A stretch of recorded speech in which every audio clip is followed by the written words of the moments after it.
Hello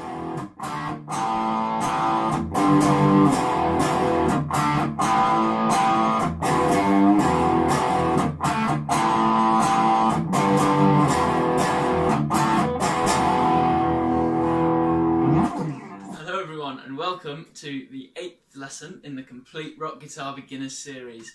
Now today we're going to be learning some more things about power chords. Now power chords are brilliant and they're everywhere in rock music, so it's really important that you learn them. And if you do learn them, then you open up a world of thousands of songs that you can learn. We're also going to learn all the notes on the fretboard. So if somebody says, oh, play an A power chord or play a B power chord, you know where the notes are on the fretboard, so you can play them really easily. So let's get started. So far in this series we've learnt a few chords that we've just been playing with one finger. We've been using one finger to play two strings like this. All of those chords, okay? Now this is a type of what's called a power chord. So a power chord is a chord with two notes that are really common in rock music. There's a bit more to it than that, but we'll get into that in later lessons. For now, if it's a chord that's got two notes and you're using it in rock music, it's safe to say it's probably a power chord. Now today we're going to learn some more power chords that we play with two fingers. So these are a little bit more challenging, but they're still really nice and easy to play, and they are super common. They are everywhere in rock songs.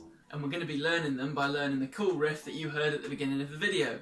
So the two fingers we're going to be using today when we do our power chords are the index finger and the third finger from our left hand. And we're going to be using them and placing them on the fretboard in a certain shape that we can then move up and down the neck to play different chords. So in the previous lessons that we've been doing, we were using one finger and we placed it in different places on the third and fourth strings or on the fourth and fifth strings to play different chords, just like this.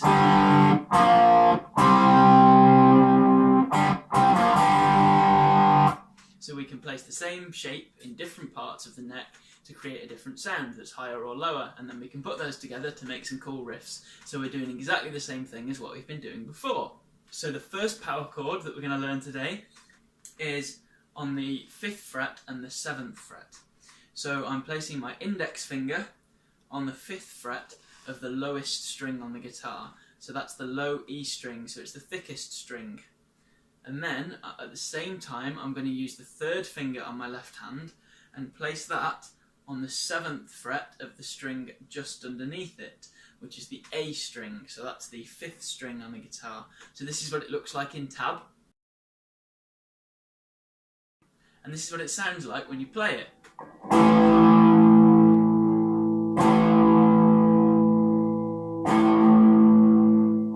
Just like that, okay? So it's got a nice bit of meatiness to it, which is why power chords are really common in rock music.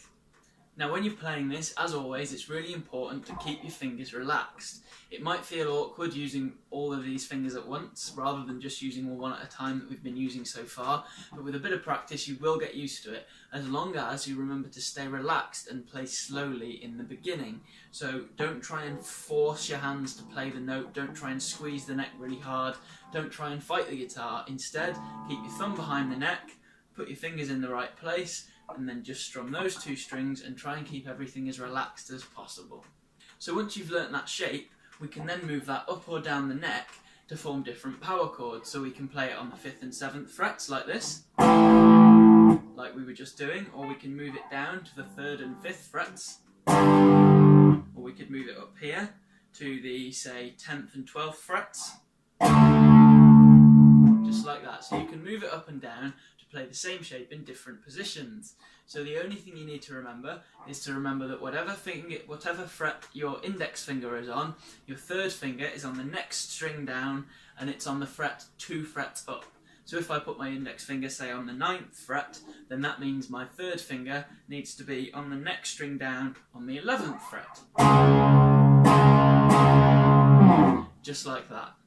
Now what this means is, if we keep going down, then eventually we'll reach the open strings. So say if I play the power chord on the 3rd fret and the 5th fret, and then say if I wanted to move it down a couple of frets, then I could play it on the 1st fret and the 3rd fret, just like that. And then if I move one fret down now, that means that instead of having to fret anything on the low E string, I can just play that string open.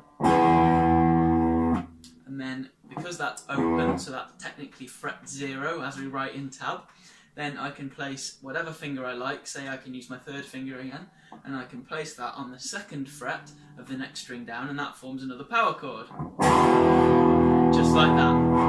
And this is what that looks like in tab. Now, we don't just have to play these power chords on the lowest string, the 6th string, and the 5th string. We could move them to different strings. So for example, we can play them on the 5th and the 4th strings. So this is what this might sound like. Say if we take the 5th fret on the A string, which is the 5th string, and then we take the 7th fret on the D string, which is the 4th string. So this is what that sounds like. So we're playing different notes, even though we're just using the same fretboard shape, because we've moved it to the next set of strings. And then once we're on that set of strings, we can then move that up and down the neck as well. So we could play, say, on the 3rd fret and the 5th fret, or on the, say, 7th fret and the 9th fret. But that's not all we can do, because we can move to the next set of strings as well. So instead of using the 5th and 4th strings, we could use the 4th and 3rd strings. So that's what this might sound like if we use the 5th fret on the 4th string and the 7th fret on the 3rd string. And then we can play that as an open chord as well, so we can keep moving that fretboard shape down until we get to the open 4th string, and then we play the open 4th string with the 2nd fret on the 3rd string, and then this is what it sounds like together. Just like that, okay? So we can play the power chords on all of those different strings, so we've got loads of possibilities about what to play. Now, before we learn that song in the beginning, I'd like to talk about the notes on the fretboard, because if we learn those, then you'll be able to know which power chords you're actually playing, and that means you'll be able to use them to write your own songs, to play other people's songs, and to jam with other musicians, okay? So the string names is the thing that we'll cover first. So the strings on the guitar, as I've said before, we can number them from 1, the highest string, which is the thinnest one, and by highest I mean the highest sounding string. So it's physically lower, but we call it the highest string because it sounds the highest out of all of them.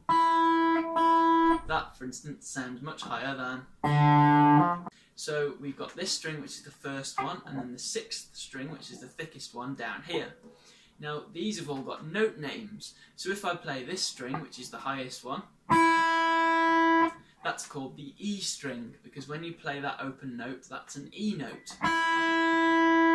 Now, the 2nd string is a B string, so this note is a B. And then the 3rd string is G. The 4th string is D. The 5th string is A. And the 6th string is E again. But notice that that's not the same E note as this one. They're both called E, but they're at different pitches. And this is because the musical alphabet goes from A, B, C, D, E, F, G. And then when we get to G, the next note up is another A again, and it repeats A, B, C, D, E, F, G, and then repeats and so on as you go higher and higher up. Now, each set of these musical pitches from A to G is called an octave. And each time you go up to the next set, so you go from G to A, for instance, then that would mean you're going into the next octave. So, when I play this string, that's higher than this one, even though they're both E notes, because they're in different octaves. So this one is actually 2 octaves higher than this one, which is why it sounds higher, even though they're both called the same thing. So, here's a quick diagram showing you all the string names. So, for a quick recap, we've got the first string is E, and then the 2nd string is B, the 3rd string is G, 4th string is D, and then the 5th string, which is A, and then the 6th string, the thickest one, is an E note again. Now you're ready to learn the rest of the notes on the fretboard. So I've put together an easy infographic to learn these because it's much easier to learn them that way than trying to learn them from somebody just saying them to you on a video.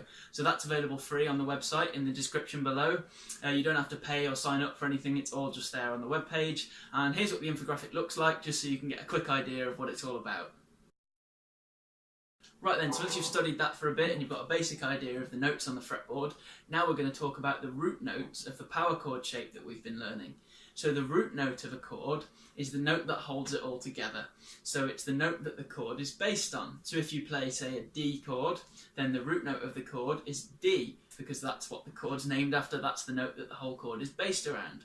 Now, in our two-finger power chord shape, the note that's the root note is always the one that we play with our index finger on the thicker string of the two, so on the lower sounding string. So in this case, our index finger is on the 5th fret of the E string, which means it's an A note. So this is an A power chord. Really nice and simple. Now, say if we take the open D string, and then the next note we play is the 2nd fret on the G string, and we play those together as a power chord, then that's a D power chord, because the lowest note in that power chord is a D note. So with our two-finger power chord, it's the lower note that you're playing with your index finger, and by lower I mean lower in pitch. So for one final example, let's say we've got our index finger on the 8th fret of the A string, and then we've got our 3rd finger on the 10th fret of the D string. Okay, well that means that our index finger is on the F note here. That's a note F, just an octave higher than this one. So that means that this is an F power chord. Okay, so now we're ready to learn that really cool riff that was at the beginning of the video. We can put together everything we've learned to learn it. So this is what it sounds like again.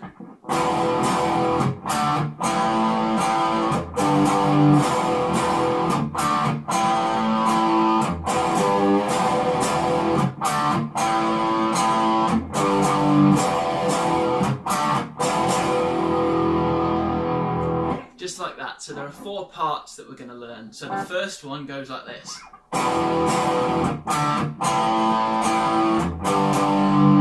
So I'll play that for you really nice and slowly again. So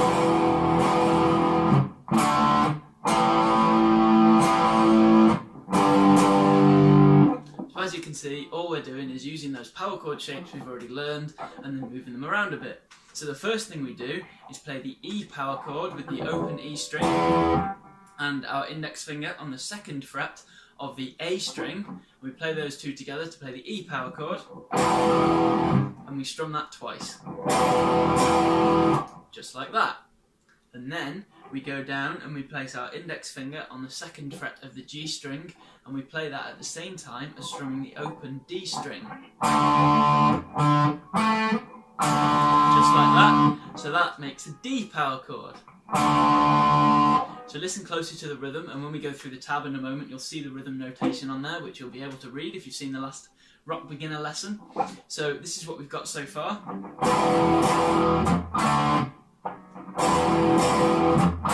Just like that. Now the next power chord we play is an A power chord. So we play that by using the open A string, which is the 5th string, remember? And then we put our index finger on the 2nd fret of the D string, and this is what we get. So that's an A power chord. So we play that twice as well. Just like that. So far together, nice and slowly, we've got.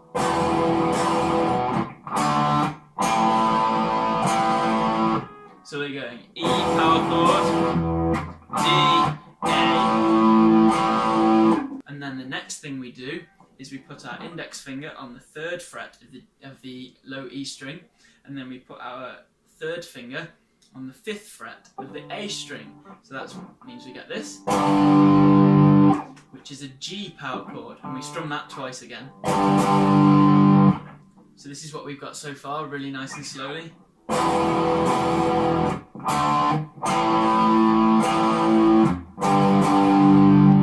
And listen to how I'm muting practicing some of the notes after I've played them. So I'm going play, play, mute, play, mute, play, play, mute, play. So you'll see all the rests written down in the tab that we'll do in a moment, so you can see that more easily. So that's the first part of our riff.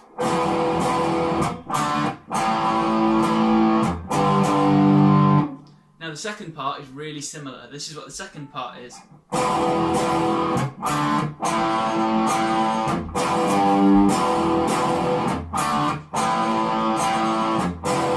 play it a third time for you.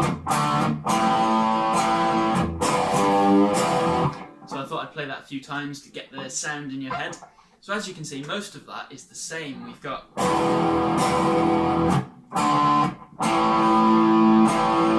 which is the same as the last time, but instead of going here and playing the G power chord, we're actually going back to the E power chord again. So that's with the low E string and then the second fret on the A string. So we play that. And then I put my middle finger on the third fret of the E string and I play that then. So I go.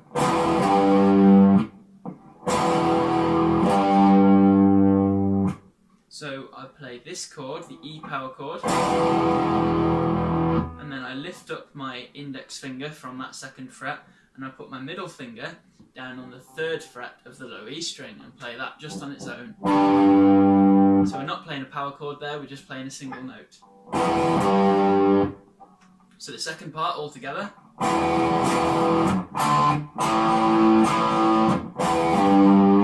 Just like that. Now when I play that note, I'm doing something called a blues bend. So I'm not just going, I'm doing this. So I'm not just playing the note straight. What I'm doing is I'm playing it and then I'm bending the string down slightly as I do it.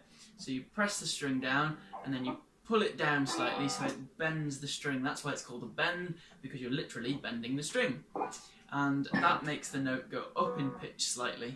So that makes it sound really cool. So I'm going. So it's quite a subtle effect. I was exaggerating it there so you can see what the sound is. So that's the little blues bend that we're doing that adds a bit of attitude. So here's the first and second parts of the riff together.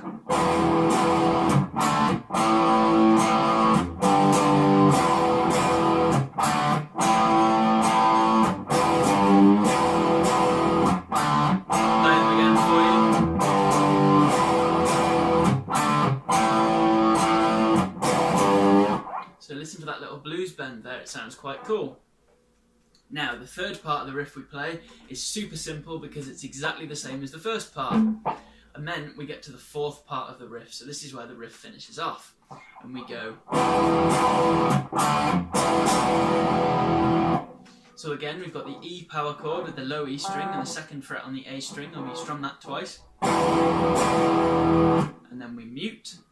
And then we go and play the D power chord with the D string, and then the second fret on the G string, and then we mute, and then we go back to the E power chord again and strum that twice. So this is the last part of the riff. Just like that, really nice and easy. So we can put all those four parts together and then we get the full riff, which sounds like this. And then part two. Part three. It's just the same as part one again. And then part four there to finish off. So here's what the riff looks like in tab with all the rhythm notation.